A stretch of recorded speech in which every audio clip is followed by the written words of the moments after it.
The Olympic athletes understand that if they don't create content, they're not going to eat. They don't get a cut of the rev share. They're not on ESPN on Friday nights. They don't play prime time. They don't go pro. In order to maximize their platform as a student athlete, they need to create content.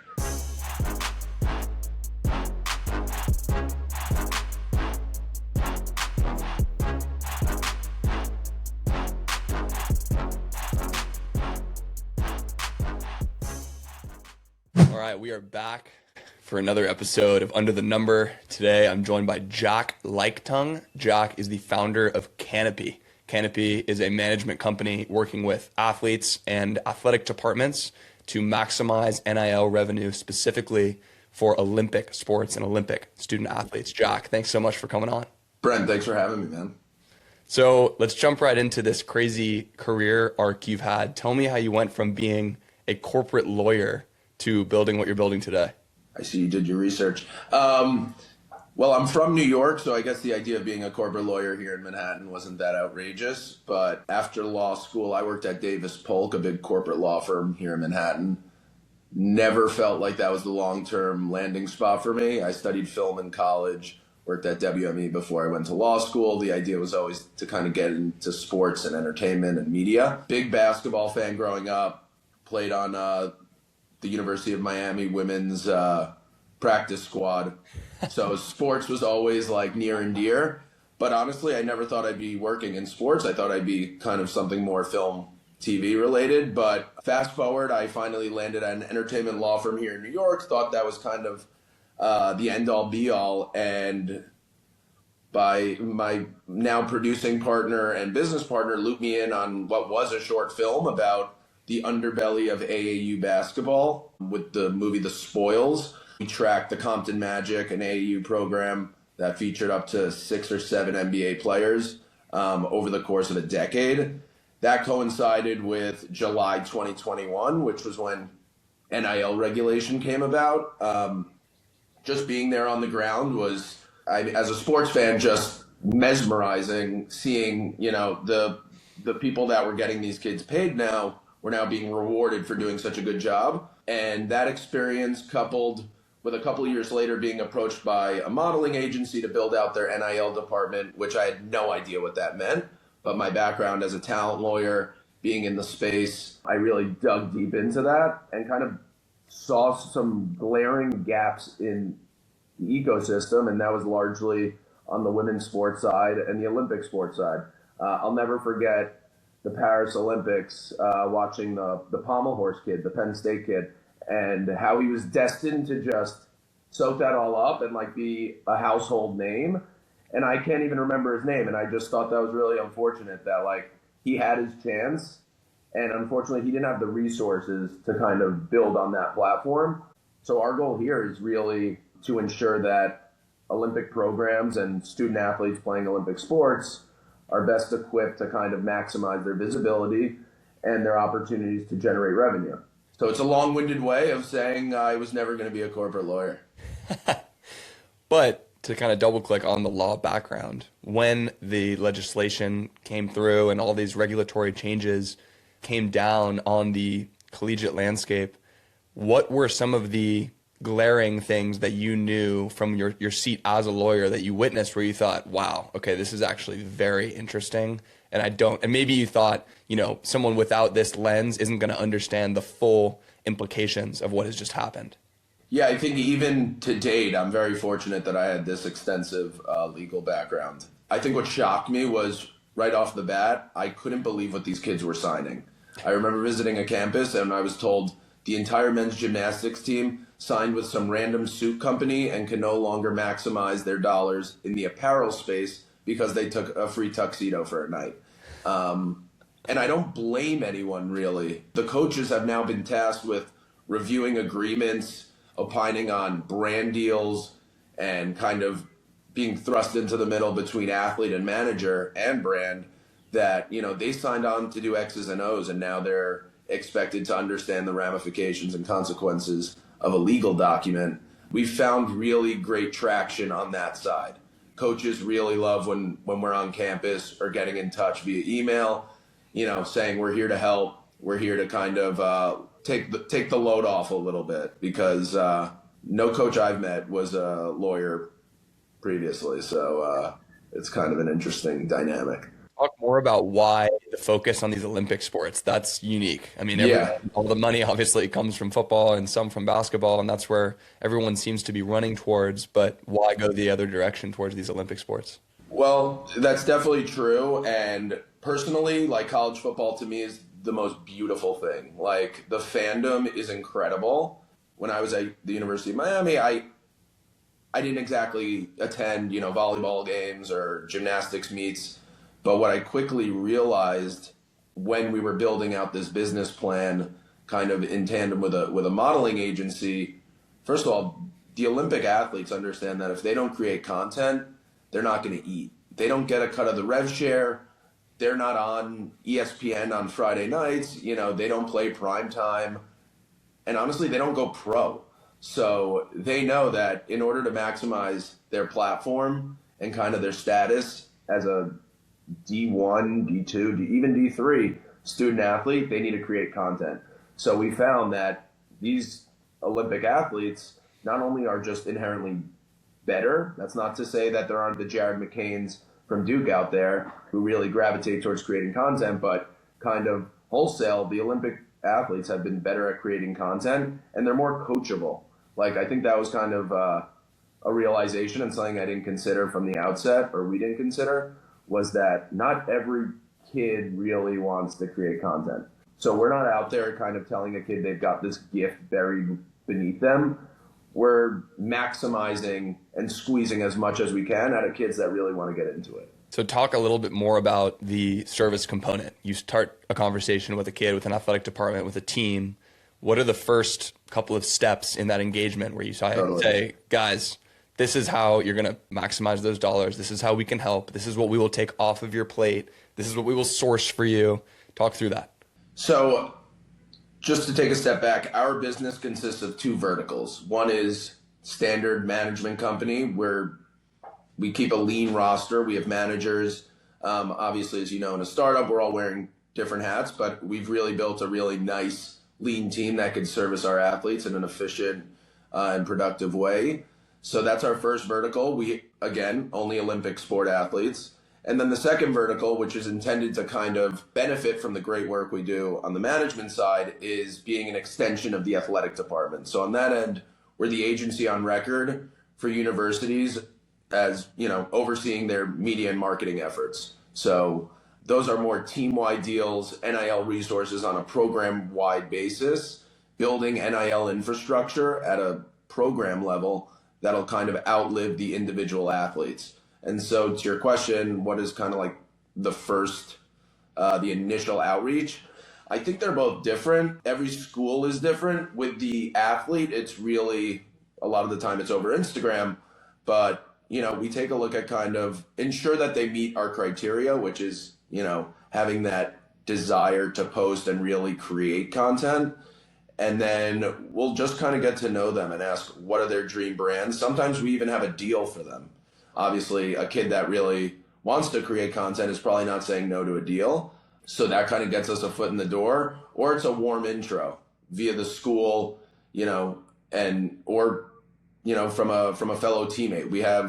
We've kind of done that before, where we take on a couple athletes from a specific team. On the program side, again, to the coaches, they love us. So sometimes it's going after the coaches, the GMs of these specific programs, like a GM of gymnastics, and telling them kind of what we've done previously and what we're doing on the individual side. And they just see the benefit. I think they come at it with a more optimistic lens than maybe the administration or the board. So from there, we're typically like kind of kicked up the totem pole.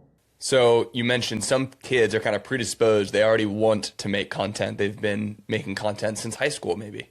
But on the other side, there are some people who are less interested. If you were mentoring, say, some kid who's just committed to be a gymnast at Stanford or UCLA and has a very casual online presence or social presence, what would you tell them in order for them to maximize dollars, reach, long-term earning potential, visibility in the market? What are the things that you would say, hey man, I have your best interest here. I'm telling you, if you're looking at it, with 4 years ahead of you at Stanford, this is really what you need to do. What would be the direct advice if you were able to kind of mold and shape that Olympic athlete at the onset of their collegiate career?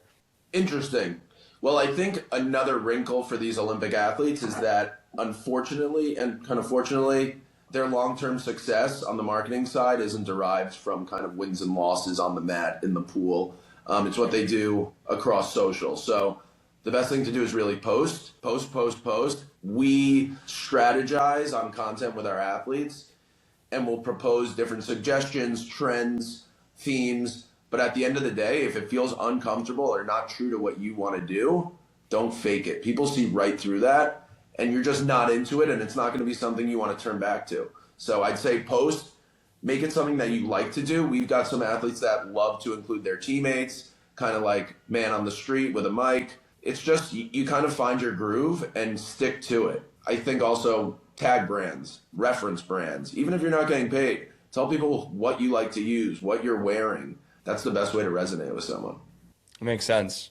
Back to, you mentioned that you were kind of close to the athletes via that film, that Compton Magic thing that you were working on, and that the timing around that was pretty unique. What are some of the bad deals that you've seen? I'm sure you have a laundry list of them, but I've talked to athletes on this podcast in the past who have told me about things that their teammates have agreed to that just are some of the worst deals I've ever heard of. I mean, there are people getting ripped off left and right. What are some of the pitfalls or landmines out there that a lot of these athletes might be, unfortunately, falling prey to?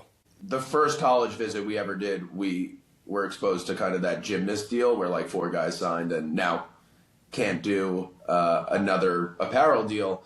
In terms of pitfalls, like exclusivity is really number one, like, and it's buried. I mean, like, brands will bury this thing in the contract. So I really don't even fault the kid nor the coaches for finding it. And it's not like, sometimes it doesn't have that heading of exclusivity or non-compete, those types of buzzwords. But we try to arm our athletes with kind of like the do's and don'ts of reading a legal document. Yeah, they've got us.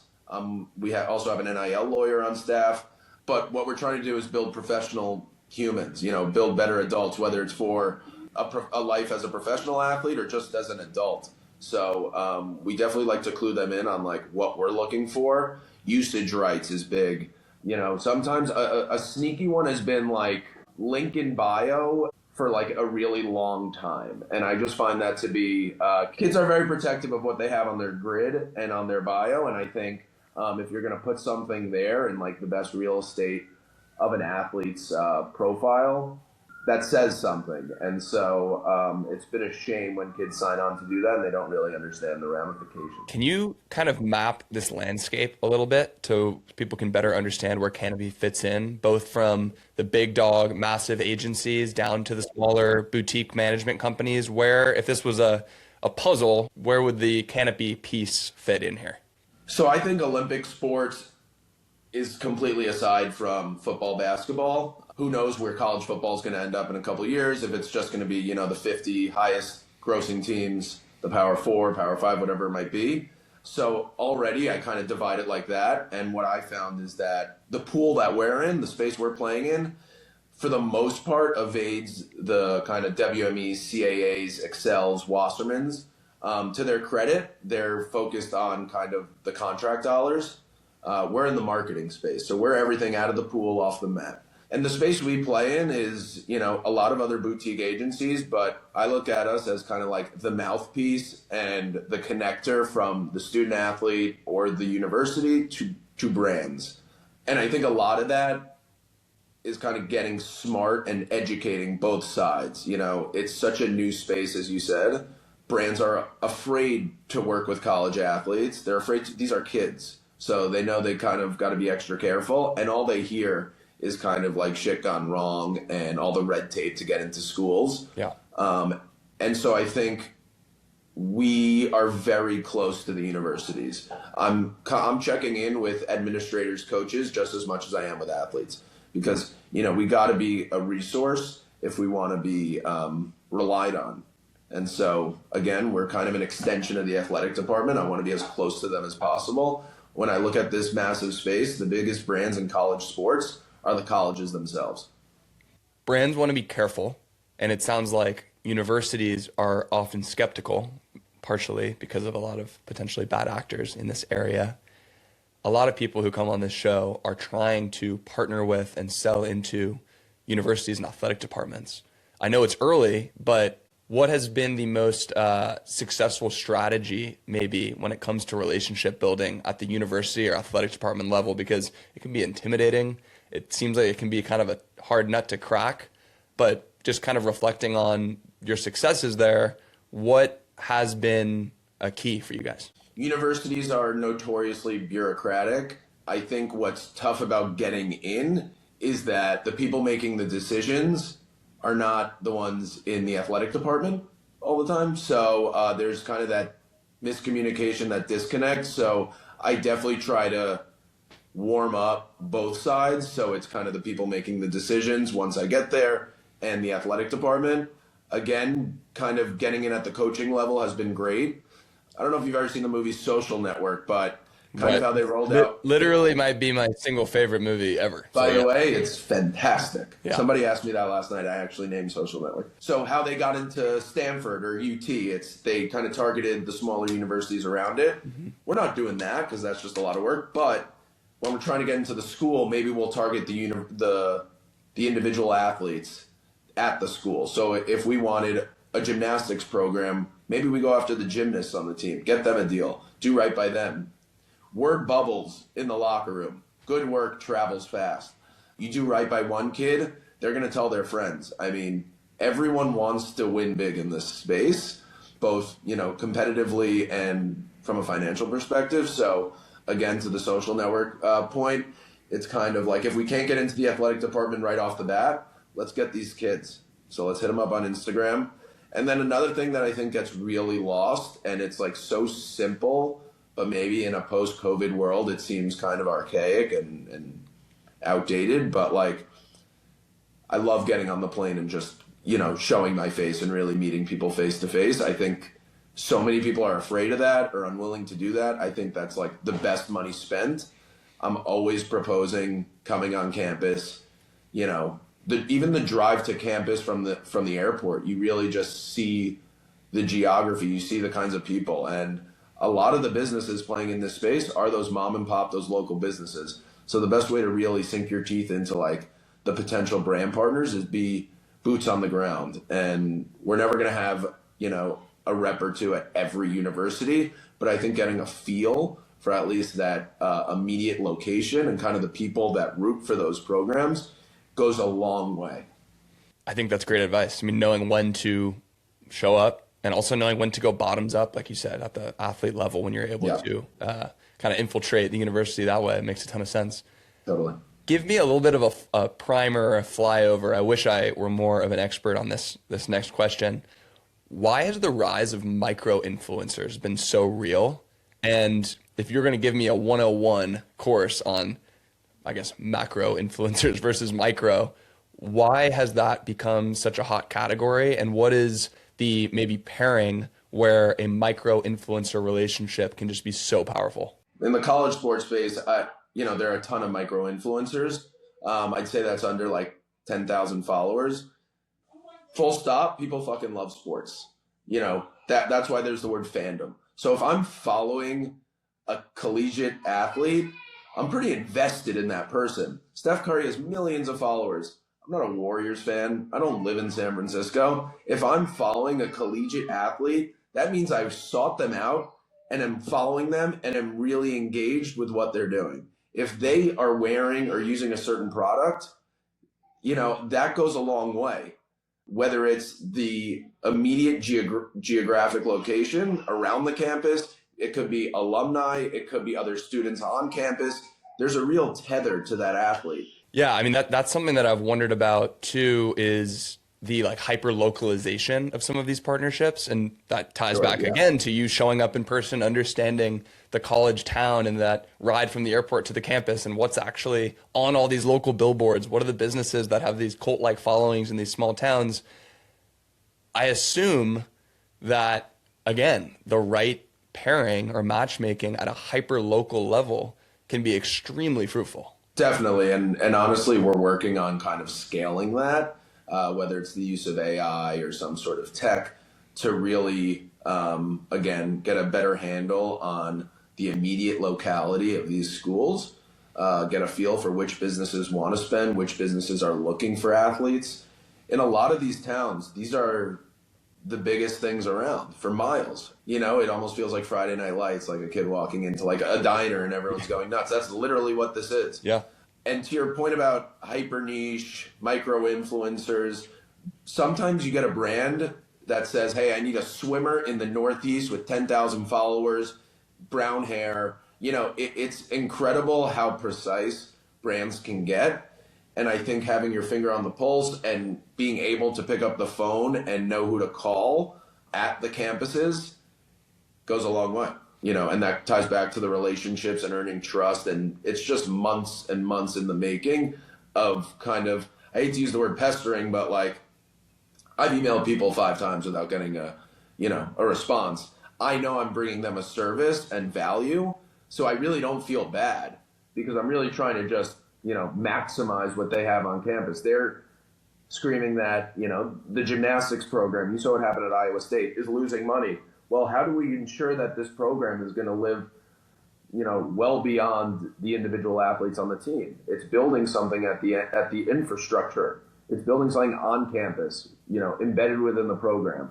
So I know we're bringing a service. I know we're a value add. So yeah, if you look through my emails, it's a lot of sent emails, but I know we're doing good work. Got to build a pipeline. So looking at navigating collegiate athletic departments and somebody who's trying to sell services into them, what is the we want to buy versus build blend? Are you constantly encountering people who said, hey, we're very aware of this trend as well. We've actually got this in-house team and don't bother. We're not going to outsource this. Or like you said, there have been some cases where individual coaches maybe on specific teams had more of an appetite for it than the administrators who the bureaucracy creeps in and maybe make it a clunky process. What is the build versus buy kind of outlook that they have? Are you getting pulled in saying, great, we'd love nothing more than to outsource this, or get lost, dude, we're building this in-house? I think it's definitely a mix.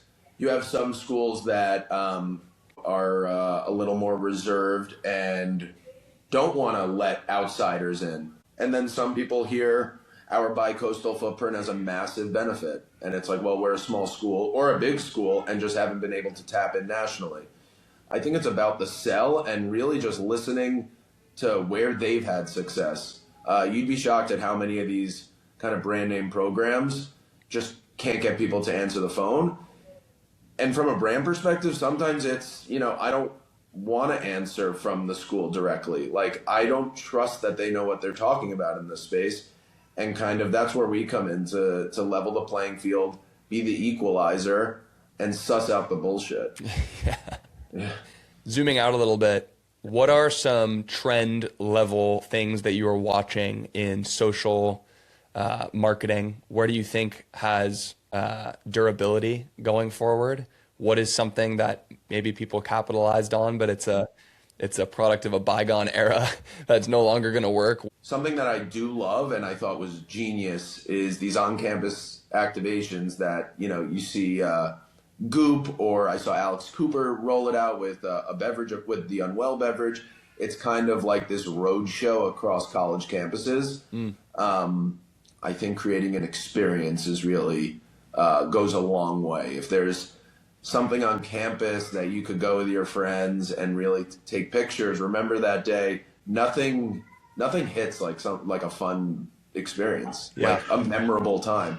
And so, like, I was visiting my alma mater, the University of Miami.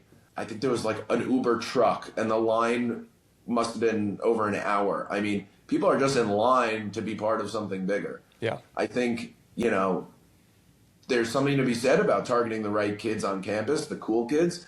But if you really plant your flag and, boots on the ground, and same point about me visiting a school, you put your brand on campus, that goes a long way. And it's really tough to forget that time that brand put their van on campus and spent the entire day just like activating and crushing it. A well-run experiential pop-up. I mean, it makes a ton of sense. Totally. You talked about coachability of Olympic athletes. towards the beginning.